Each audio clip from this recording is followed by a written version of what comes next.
That's with Perot in Israel. I love it. It's crazy. Ted Turner changed the world. He's a big fan of yours. Is he? He would serve you if asked him. You know what I mean? I'm really surprised. He's ready. What's he got left in life to gain? After you're elected, think about it. No dope. That's for sure. Great guy to work for, too.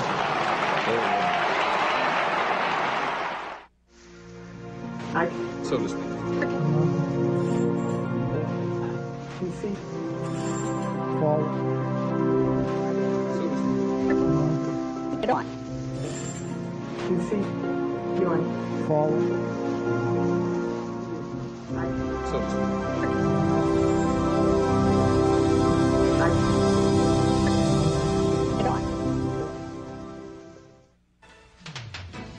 Amid continuing allegations of tabloid reports pointing to extramarital affairs, Arkansas Governor Bill Clinton is this noon campaigning across the South.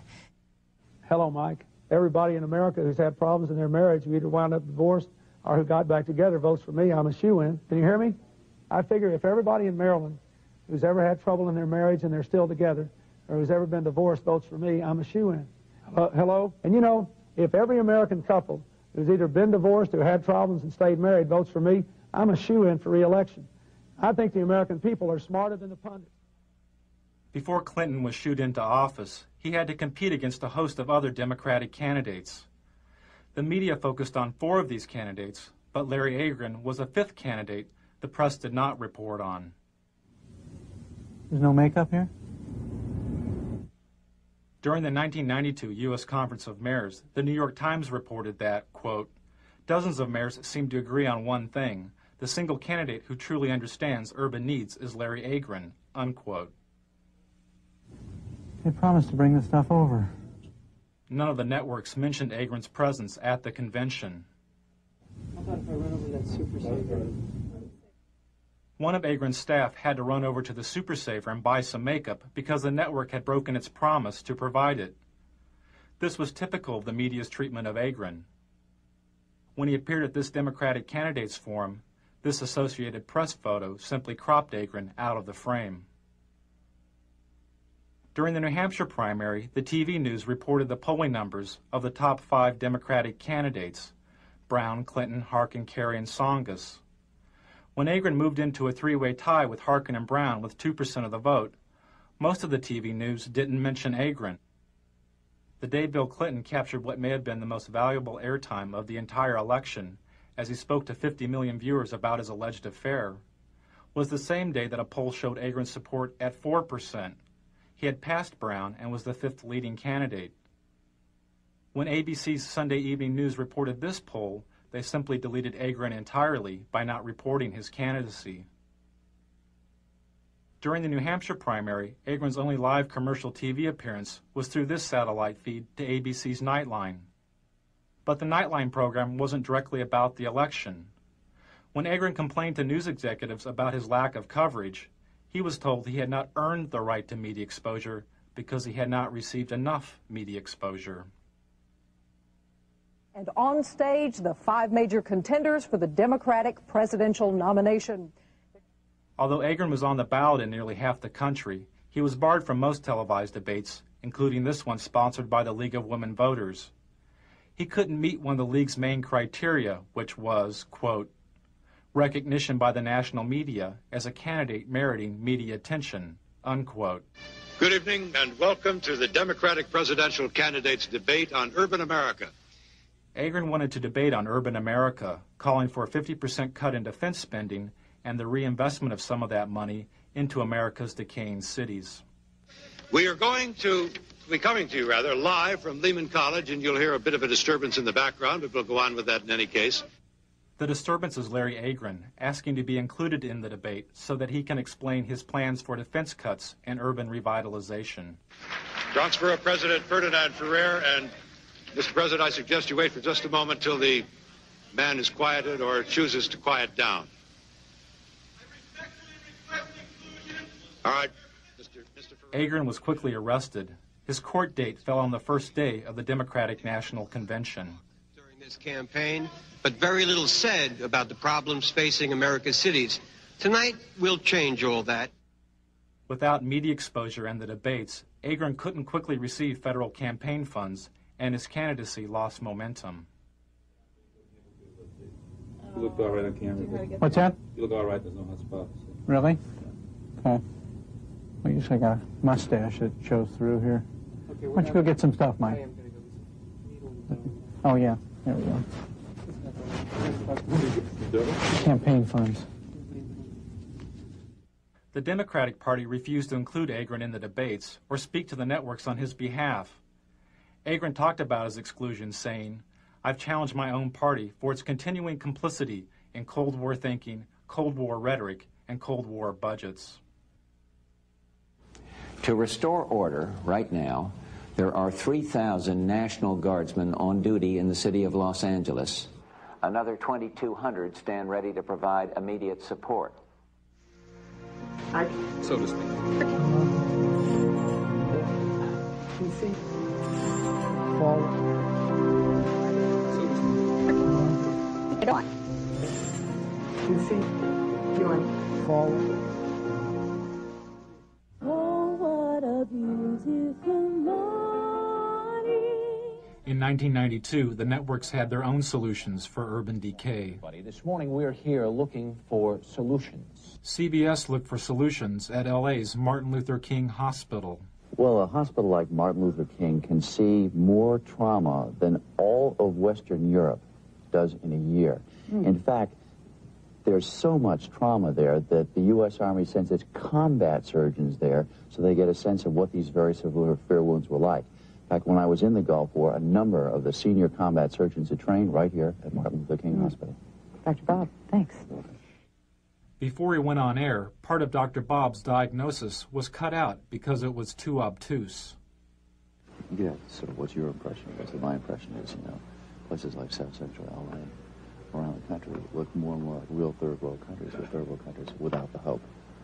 That is, they had no medical care, they had no real economy, and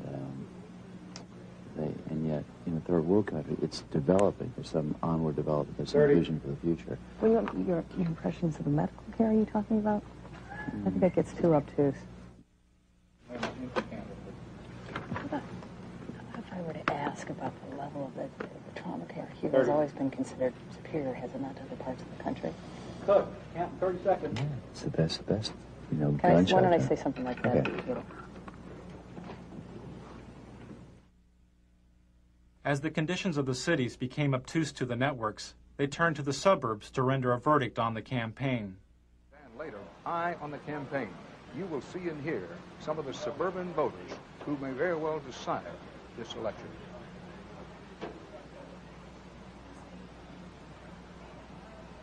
Back now live from St. Louis. There is news far beyond this city tonight. In, what is this, in Hawaii? In Haiti. Oh, well, they all look alike to me. In Haiti, a huge explosion leveled a three-story building in downtown Port-au-Prince. At least 15 Haitians were killed. Take a look at the roads leading into and out of Los Angeles. Lately, you see more taillights than headlights. A lot of people leaving this town for good. Where are they going? Anywhere else. Why? While the ethnically diverse cities were abandoned for the homogeneous suburbs, the networks created their own recipes for the melting pot. Make a note. Give it to Kathy, who may be the best at this. Since we're going to wish people a happy Rosh Hashanah, which is my idea and a good idea, just don't forget to check when Ramadan is. We have to wish all of our Muslim friends happy Ramadan. And then behind that, when you get to the Buddhist New Year, the year of the rat or the year of the monkey, whatever it is, we have to... We've got to be politically correct here, pal. After 4 Los Angeles police officers were found not guilty of assaulting Rodney King, the TV news moved away from the residents of L.A. and into the sky with 13 television-equipped helicopters. No justice, no peace. No justice, no peace. I'm sorry, we're still hung up in our court here. They're just marching up and down the streets, and they formed a big bulkhead here at the end of at the corner. The distant coverage in the sky was emulated on the ground by the scarce street reporters who tried to glide by without speaking to the protesters of the verdict. With the chants, no justice, no peace is what they're chanting. You can hear them now. We can still going here. Now let's go. No justice, no justice, no peace. No justice, no peace. We ain't got nothing to say. Change, people. There should never have been a change of venue. No justice. There should never have been a change of venue. And as a result, this is what you have. This is what you have. There's no Crips down here. There's no Bloods down here. There's just concerned citizens down here that don't like the way the system is done.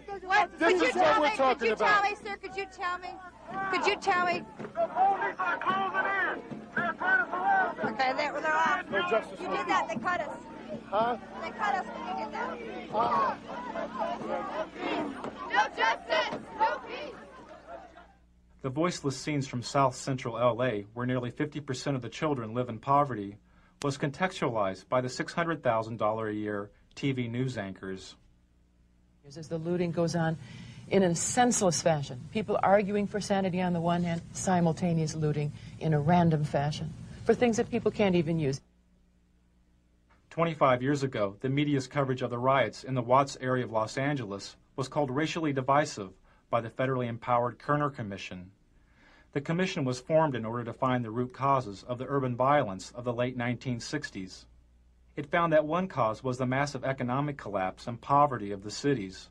The other was the media. The Kerner Commission found the media guilty of failing to communicate to all ethnic groups the complex and fundamental problems of race relations. This LA news anchor made these comments moments before reporting the verdict in the second LAPD beating trial of Rodney King. Okay, I'm standing by, ladies and gentlemen. We don't have shit to say. We don't have anything to do. But by God, the management of this company deems it necessary that I come on the morning and shock the shit out of all of you. In just half an hour from now, the jury in the federal Rodney King beating trial will be back in session. The Kerner Commission said media's failure to communicate was caused in part by the media's shockingly backward hiring practices. Hardly any people of color worked as TV news directors, the people who set policy and make decisions.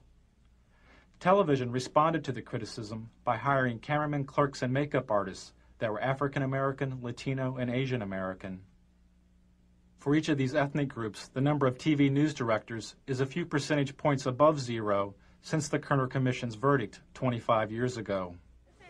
You announced that they get rid of their gates tomorrow and they'll stop tomorrow. You announced that.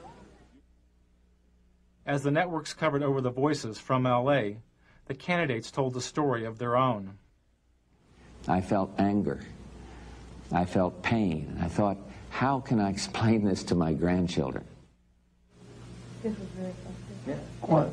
Bush's story was great. No, and also when you talked about talking about Barbara and your kids, about How to explain this to my grandchildren was great. And given the fact that this is a presidential election year, it's also a challenge to the man who would challenge the president for the country's leadership. But if you can really tell one good story about you.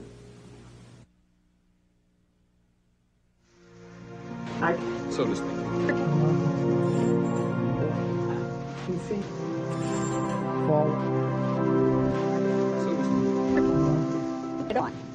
Of course, everyone knows the old rhyme. In 1492, Columbus sailed the ocean blue. We know his voyage took him to the New World, and his arrival changed the world forever. But beyond that, much about Columbus remains the subject of some dispute. During the celebration of the 500th anniversary of Columbus's discovery of the Americas, the only satellite feed I found with a Native American guest was this feed to a local morning talk show. The guest is a historian and a member of the Cherokee Nation. As you said, he presided over death of 250,000 people. No, that wasn't at his own hand. That was others who followed him and disease and that sort of thing. But he couldn't control. No, I'm talking about like his first 2 years here, 250,000. It's pretty well documented. He took his interpreters, he took